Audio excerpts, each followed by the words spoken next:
Welcome, Juma. Welcome to my show. Thank you, Miss Lisa. Juma Shahabu, correct? Yes, ma'am. Juma Shaibo. Shaibo. I'm not Yeah, good with that. But you are my deputy director for all things in the Sudan. So I thank you for being with us today.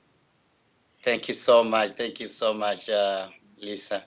Juma, you have a very compelling and interesting story to tell America.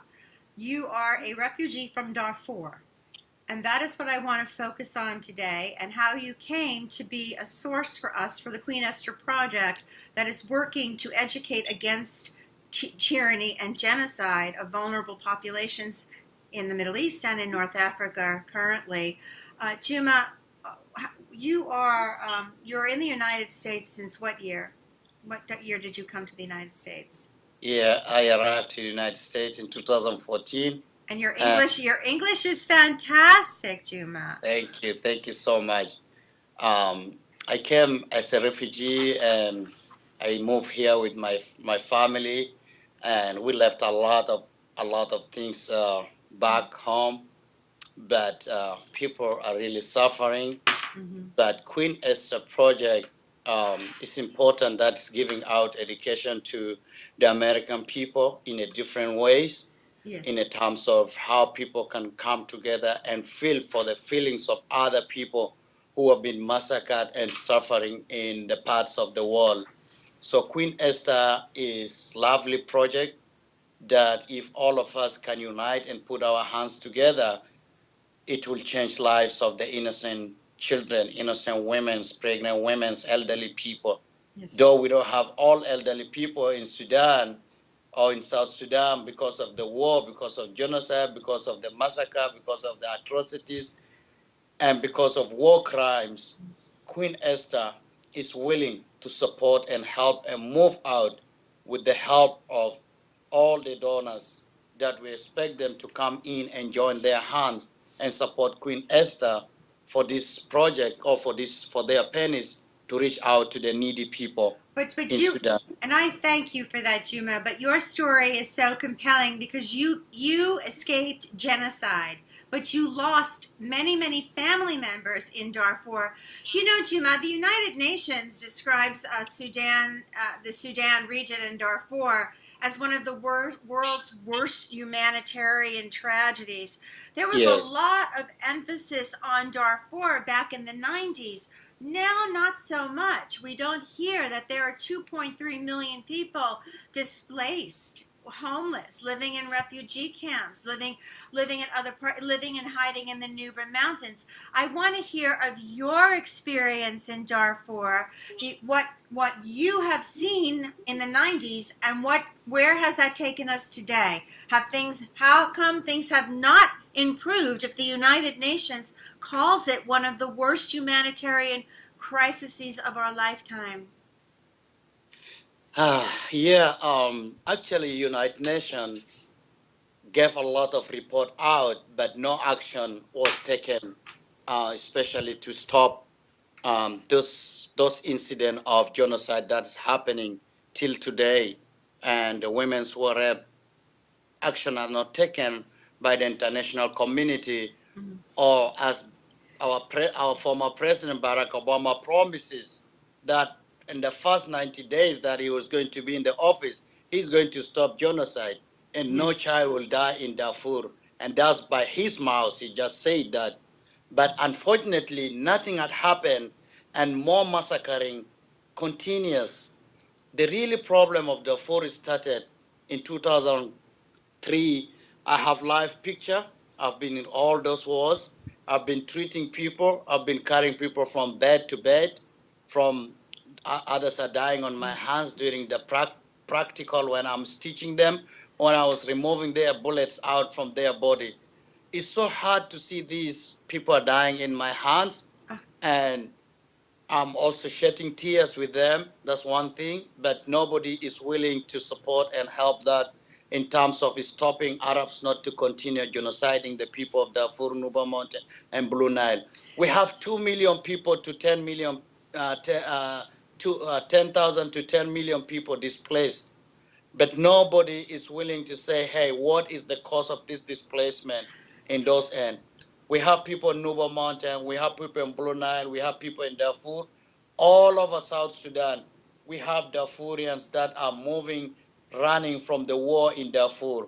So we want an urgent need, an urgent attention in terms of humanitarians, because Arabs in Khartoum doesn't want to give humanitarian services to Darfur or to Blue Nile or to the Nuba people. You But know, Queen Esther are ready to go out and then give that one to the people of Nuba and to the people of Darfur. well, So my to me, Juma, it's very simple because a lot of Americans right now are concerned about what's happening in their homeland, terrorism in the homeland. That's all. yes, But that's very short-sighted because what we absolutely need is for Americans to understand that if we can stop radicalization and chaos in the Middle East and North Africa, it will not migrate to the United States. It will not be transplanted into the United States because no matter what immigration policy that is proposed in the United States, enemies of the United States will come to the United States or radicalize those that are here watching them on the internet. So it's important. Now, there's a lot to be said about the caliphate that is rising in the Sudan and in the South Sudan. Your story is so compelling because Americans don't understand. You are Muslim. You're a Muslim African yes, yes, American.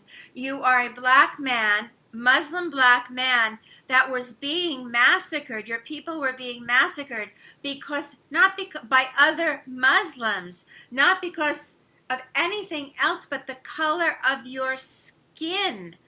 That is a humanitarian issue. That is a yes, crisis. But the Arabs of Arab countries came into Darfur and into the Sudan with the help of your president and killed you simply because you are black. yes, ma'am. So when you come and live in the United States, you come here with the hope that you can educate Americans of this Absolutely. atrocity. Ready to educate Americans anytime, any day through Queen Esther or through any other source. Yeah, I'm just happy that whatever we want to stand together to eradicate or to eliminate those bad radical Islamic that most of them are trained in Sudan, Yes. but people have no Yes. idea about it. Yes. And the caliphate, head of caliphates, are just hiding in Sudan. You know, we know all the places, we know wherever they stay, but the international community had to dig out the root cause of the problems that we have around the world is built in Sudan.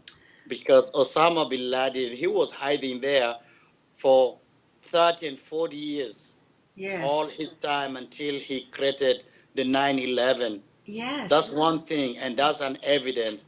And then those boys that are hiding there, they are dangerous boys Yes. because with our president, especially, I'm not calling him my president, but Sudan President Hassan Omar al-Bashir, he's indicted Bashir. of war crime and crime against He's humanity. the only president in the world who is indicted for war crimes and remains the president of a country.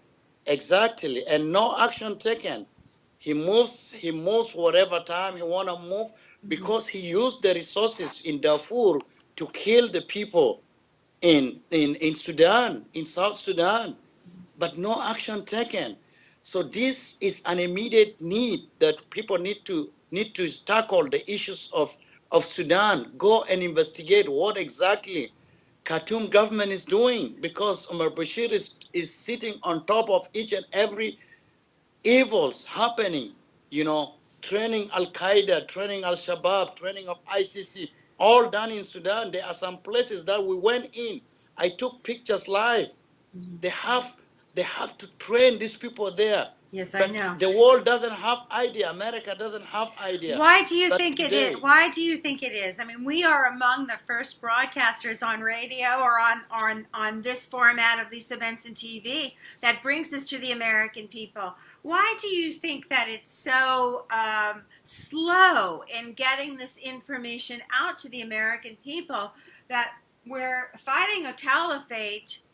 Okay, we're fighting it in Iraq and we're fighting it in Syria, but a foundation of the caliphate is really in the Sudan, where they're training, where they're Yes, sending weapons through the Sinai to yes, Israel, yes, and yet yes. it's not spoken about. So we're going to make an effort, you and I, Juma and Deborah Martin, to educate America on this, because Absolutely, you absolutely. can't have a president of a country who is indicted on war crimes from an international tribunal. Now, Yes. let me ask you this question, Juma. And The, nobody's willing to bring him because and it's book him to scary. It's justice. scary. Nobody And wants to talk the, about this. yeah, the issue is the president of Sudan and is indicted, and somebody who's working hard to bring him into ISIS International Criminal Court was George W. Bush and our former persecutor Luis Ocampo Moreno. Okay. But since he was changed from his power of being a persecutor, it becomes a big gap to us. And people are wondering, the Darfur people, the people who lose their families, including me, I'm a victim of war. I'm a Yes. victim of the genocide. I'm a Yes. survivor. I Yes. need justice on this. I Of need people course. to come out and say, hey, Yes. Sudan president had to be brought to justice. Mm-hmm. And then now on top of it, he is using the resources of Darfur, of Nubian people, to kill the same Darfurian people, in which nobody talks about it. China is taking business all over Sudan Yes. and Yes. giving Yes. weapon out to Sudan government and becoming so tough to us. Being Sudan is building a railroad, and very, very tight in Sudan with Bashir. That is true. Let me ask you this question. Moving to the needs of what the Darfurians who are still displaced. They live near. There's a university that's being built called Kush University. There are resources going into Kuda, a part of that's near the Nuba Mountains, where Christians are hiding out and Darfurians are living. What is the situation in Kuda right now? On the Jamaweed, which are the Islamists trying to take that area away from being a peaceful area and a safe zone? Kauda is one of the beautiful places being defended by the Nuba people and by the Darfurian people and the Blue Nile people. That's the area being controlled by the peanut butter people, I see. the dedicated people, the people who love peace. And that's where our late Yusuf Kuomeki, his body was buried as a tomb to be celebrated every year. And This is in who Kauda. guards that area? Who guards that area, Juma? It's our people, it's the Nuba people, And it's the Darfur people. where do they get their weapons? Where do they get the weaponry and the training to protect that area? They just have, because these people have been participating in South Sudan during Arabs genocide earlier 80s, earlier 90s, and they have already experience of defending themselves. Mm-hmm. Okay. And then when now South Sudan get independent, they in the Ah, CPA gave themselves autonomous. They had to go back to Nuba Mountain and govern themselves.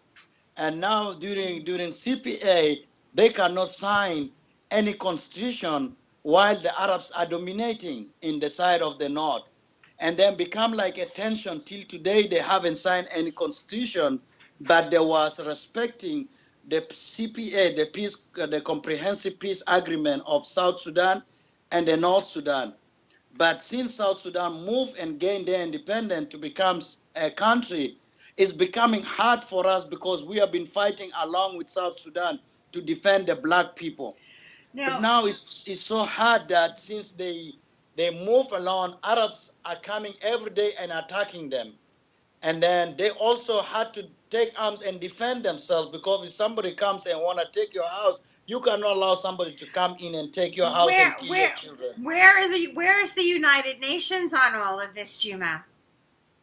Our United Nations is not giving any attention to the Darfur and Blue Nile people and the Nuba people. They are there, but only thing is being controlled in Khartoum. This one thing that I want to say. They had to write a report according to what Khartoum's need, but not according to the suffering people of Nuba Mountain and the Darfur and the Blue Nile. That's one thing. They are there, yeah, they are there, they are willing, they don't have mandate to kill. They're supposed to protect people. But it becomes an extent of they have orders from the above. That is, they cannot be able to control those areas, and they pull out all their resources, they pull out all their services. No more UN agencies in Kauda, in SPLA control area.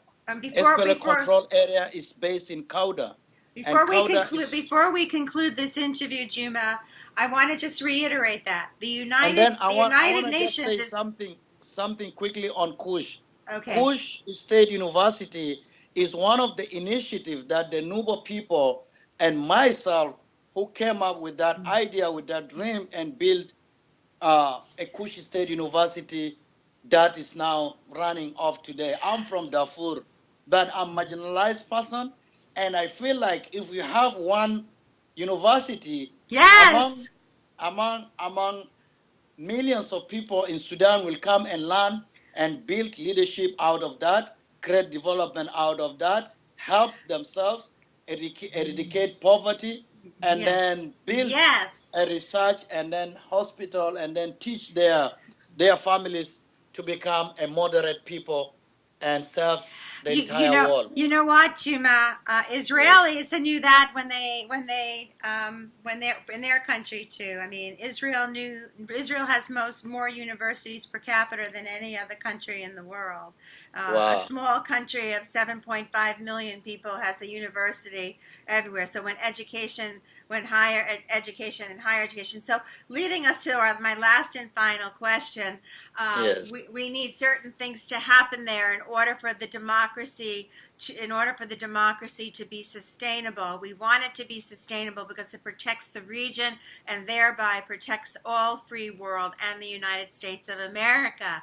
So Absolutely. The Queen Esther Project is working with you and with Deborah Martin in the South Sudan. What is the let's say 3 basic needs that we need to fund immediately? Okay, one, we need an urgent relief. If Queen Esther can gather resources, or if anybody outside there, those beautiful Americans with the clean heart, with the good heart, with the mercy in their hearts, to come up there and give Queen Esther only $1 or $5 or $10 will change the entire life of people in the Darfur, in the Blue Nile, and the Nuba Mountain. Mm-hmm. 2 things we need to see a clean water, because clean water, that's one aspect, and then we need to drill a borehole to those people to drink because of the massive diseases we have. We have airborne diseases. A lot of children are dying every day. Women are dying every day. It's because they go 30 kilometer fetching water and coming back 30 kilometer, which is 10 hours in a day. They go 5 hours to fetch water and come back 5 hours because of only fetching water for their children to drink and to survive. And those clean water we need to be put in place through Queen Esther Project. 1. 2, I can say we need to give out food at this time as an immediate need because of the drought that happens in those lands. Mm-hmm. And then if we have the food, it's easier for them. We give like first phase of the food, and then we also accompany the food with the seedlings so that they plant the seeds. And then next year we don't give food, but we give out things like blankets, mosquito nets, and then we give out medicine, and then we give out those services that are needed as soon as possible. And then we need to educate. We need to support Queen Esther Project.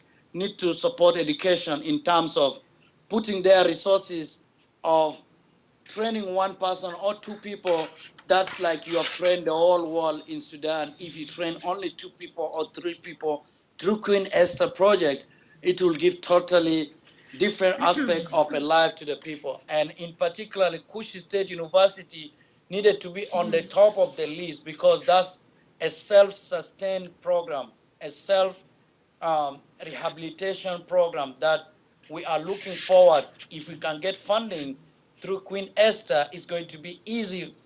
Through Queen Esther project, it's going to be easy for us to just do reconciliation between South Sudan, Darfur Yes, yes, people, Nuba yes. people, Blue Nile people, for a total peace and coexistence. Because all of us, Uh, we caused one another death, but we need to come and say I'm sorry, so that our people will have hope back to our communities, and then love us back to our communities. This one thing that I can say: we need transformation through education. We need love through education. But if you don't have education, it's going to be hard for us in this transition period because we are just in the war, but soon God will bring peace and then we'll have you warm my come heart, together in Juma. unity. Thank you so Juma, much. before we go, I just want to tell people how to learn more about us. We are the Thank you. Queen Esther Project. Don't go Yes. away. We are the Queen Esther Project. We are a 501c3 designated by the Internal Revenue Service of the United States of America. Thank you so much. We exist to prevent human suffering, to preventing human suffering and genocide. And the Queen Esther Project has Sudan Line of Life as one of our hallmark projects. And we will be very strategic in what we do first. Basic needs have to come first. And I will be in Nashville with you in April, and we will work. Thank you We so will much. work on the plan. Juma, I want to thank you so much. You You are are welcome to Nashville, and I hope to see you soon so that we can fire this project up and then we can rescue life and we save life, and then we will be able to make sure that we have a smile in our faces. In the entire American people had to stand with you, stand with us in all aspects of life because we need one another in this horrible time. Thank you so much. Juma in Torah, and we Jews say if we save one life, we save the world. Now Muslims say the same thing. So Just exactly. We don't we're- have problem. Muslim and Christian, we are the same. So look at that. You are just you know exactly this is the line of religion. Don't bring religion to politics. Let religion be aside and help those needy people. Then put your Yes. hands to these people because I can die for America because I love America. Yes. It's a beautiful place, and God bless America. I can say this every time because they changed the life of my family. I know I left a lot of people behind. They crying for me. They love me. They need me. I left my relatives. They are suffering, but I can say I'm proud to be in America, and I love America, and God bless America once more and 100 times. And Thank you. we are so lucky to have you in America. Jimmy, God bless you, and I will talk to you soon. And I'll get you. You'll be seeing this video Thank floating you. Bye around. bye. Shalom. See you. Bye bye. Okay. Bye bye.